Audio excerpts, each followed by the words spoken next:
Salut, je fais juste une petite vidéo rapide en passant pour attirer votre attention sur le dernier article de Lordon, paru sur son blog La Pompe à Finance, intitulé « Politique post-vérité » ou « Journalisme post-politique ».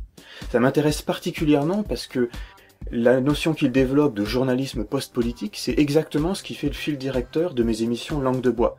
Donc ça vaut le coup d'aller voir ce qu'il écrit.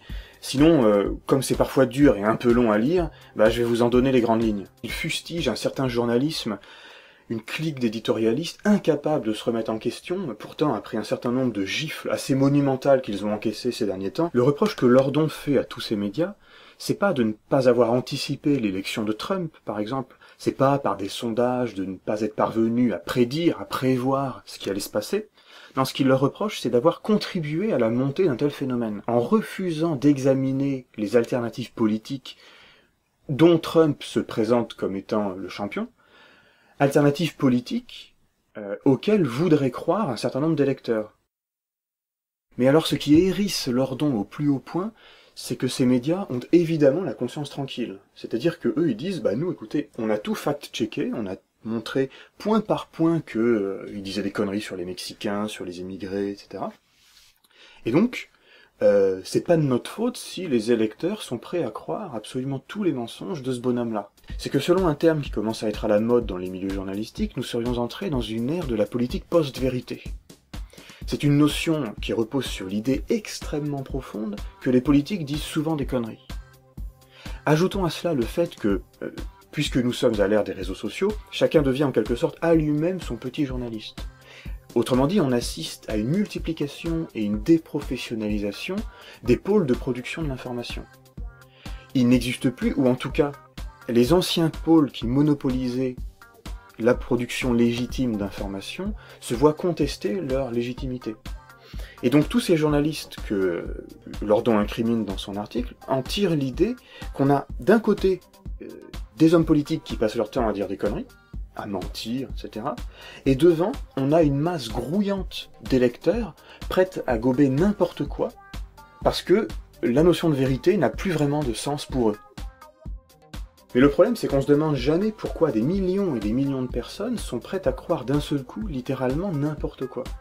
Sont prêtes à adhérer à des idées manifestement fausses. On se contente de postuler leur stupidité, ou bien leur racisme, ou leur supposé fascisme, etc. La réponse que donne Lordon, c'est que ce que ces votes protestataires contestent, c'est le cadre lui-même. Le cadre politique, par exemple, les institutions de la Ve République, ou le cadre économique, la mondialisation libérale. Et c'est précisément ce cadre que ne remet jamais en question le journalisme dominant pour Lordon. Et c'est précisément parce que les gens n'en peuvent plus d'un tel cadre qu'ils sont prêts à voter n'importe quoi, mais objectivement n'importe quoi, pourvu que ce soit une alternative. Parce que organiser et faire vivre le débat autour des choix fondamentaux, c'est ça qui devrait être la tâche des médias.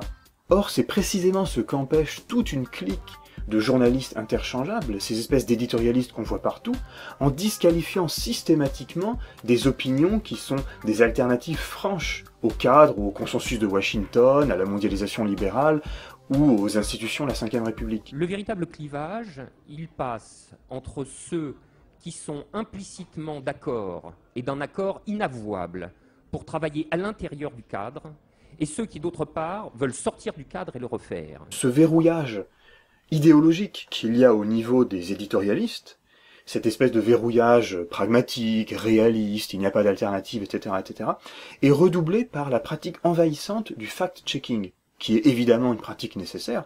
Enfin, je sais pas si vous regardez, mais moi je regarde régulièrement les décodeurs du Monde ou le désintox de Libé, je crois. Donc c'est absolument nécessaire, mais en fait ce qu'essaye de montrer Lordon, c'est que l'image que ça renvoie du journalisme, c'est un journalisme qui se contenterait d'enregistrer les faits et de débusquer les mensonges. Un tel travail est évidemment un point de départ nécessaire, absolument nécessaire, de la délibération politique, il faut commencer par établir des faits, mais ça peut pas en être le tout. C'est-à-dire que un débat autour des choix fondamentaux ne peut pas se réduire à une simple discussion autour de vérités factuelles. Par exemple, la question de savoir comment contrer le rejet des institutions de la Ve République, comment contrer la montée de l'abstention par une réforme des institutions, ne peut pas se trancher de manière définitive par une vérification de faits. Il faut évidemment ne pas faire d'erreur, c'est-à-dire s'appuyer sur des statistiques correctes, mais on ne peut pas simplement, en exhibant des faits comme ça, trancher une question politique aussi difficile. Et donc l'idée qu'en tire Lordon, qu'on peut évidemment contester, c'est que la philosophie implicite du fact-checking, c'est ce qu'il appelle le journalisme post-politique. C'est-à-dire tout ce discours qui fait justement le fil directeur de Mes langues de bois, qui consiste à dire que, au fond, on n'a plus besoin d'idéologie puisque la politique est morte. La politique, c'est juste une affaire de gestion. Nous vivons dans un monde parfait, nous vivons, en tout cas, dans l'unique monde possible, celui de la démocratie parlementaire et de l'économie de marché. Et donc, il ne saurait être question de chercher un autre monde possible.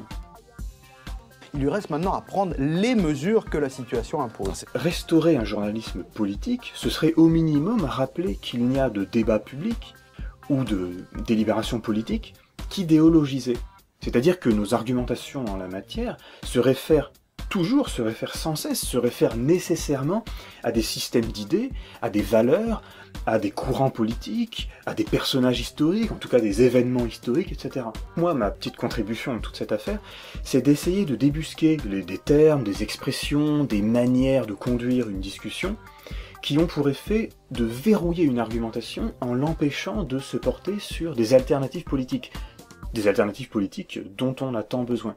Si ça vous plaît, là, ce que vous êtes en train d'entendre, vous appuyez un petit pouce bleu, et puis vous pouvez vous abonner parce que ça tombe bien, c'est gratuit. Et en plus, c'est sans pub, c'est parfait.